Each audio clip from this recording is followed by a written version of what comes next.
So the final piece of the biggest trade heading into the regular season out of the Eastern Conference was complete Tuesday night. Isaiah Thomas deal, of course, that shook up the landscape of the Eastern Conference in exchange for Kyrie Irving. Just people will call that I think Kyrie Irving deal.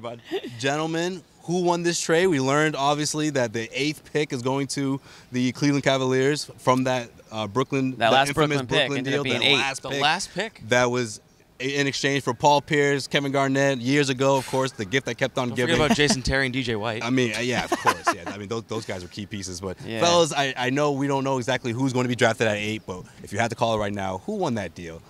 Come on, guys. The Celtics. Or it was the Celtics. They got a backup point guard. Oh, wow, Jimmy. Fighting words. Terry Rozier's the starter over here, folks. Yeah, fighting words over here. Now, it was the Celtics for sure. They got a perennial all-star, Hall of Fame type talent in Kyrie Irving, who's basically led them this entire season up until the injury.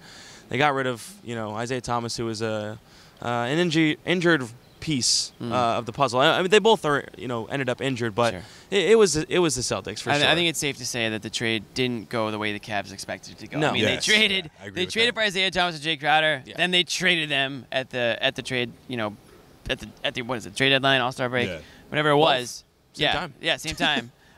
And they got back a package in Rodney Hood, Jordan Clarkson, Larry Nance Jr. I mean, if you want to go ahead and rank the guys who were not showing up in the series. If you want to go ahead and rank the players of importance in this series, I think Kyrie Irving still might rank ahead of those three, even though he hasn't touched the court, because he's probably had some effect on the guys. You know what? I'm going to agree with you on that because of his influence on Terry Rozier, which I think that doesn't get talked about enough. Exactly. So, I mean, it just goes to show you how bad that trade was for the Cavs. That being said, we still don't really know what's going to happen with Kyrie here in Boston. I mean, it's not to say that they're going to get absolutely no value for him the way it ends, but he is injured right now. He's not contributing to the playoffs. They are in the Eastern Conference Finals. And with Rozier playing the way he is, I'm just saying, who knows? I'm just saying. I think Jimmy's a Rozier guy. Are you going over the whole Kyrie? Bledsoe Brady thing that people have been talking about around Boston? No, I'm not going to go that far. Trading the number 11 for number 12, Rozier.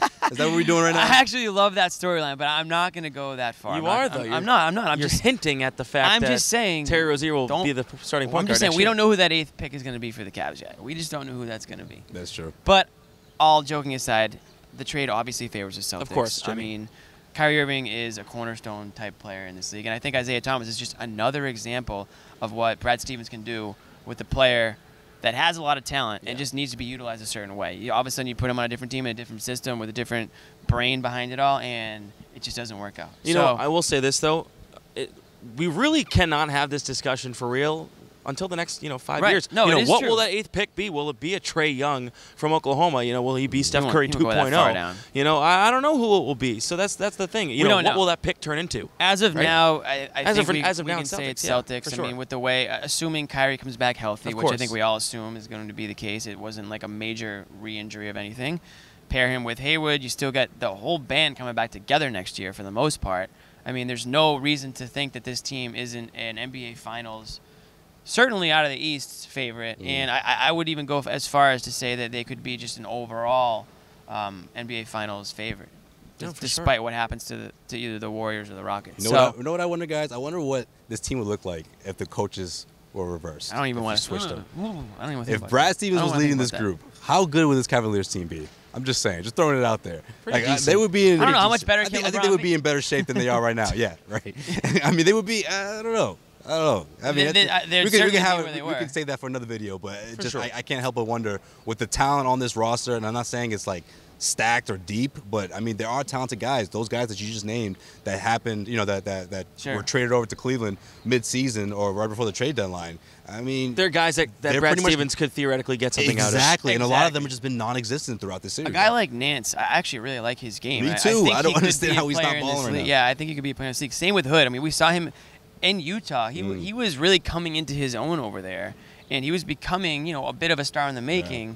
Obviously, it didn't pan out that way for him there, but you saw that in bits and pieces. Right. So it's there. It's just it needs to be, taken out. It needs to be harnessed a bit. And did anyone see George Hill recently? MIA missing in action. Is he in this series at all? I don't know. No, I haven't seen him much. He's nowhere to be found. It's funny you bring up Rodney Hood and what he can do and what he did in Utah. The Celtics actually passed up on him when they drafted. I know. Well, young, but we can keep going on and on about what the Celtics could have done in the draft. But they did get things right, of course, with Tatum and Jaylen Brown, two guys who have been starring, leading this team throughout this series, and we'll continue to see what they do throughout. Yeah, you can go on and on. Let us know what you think.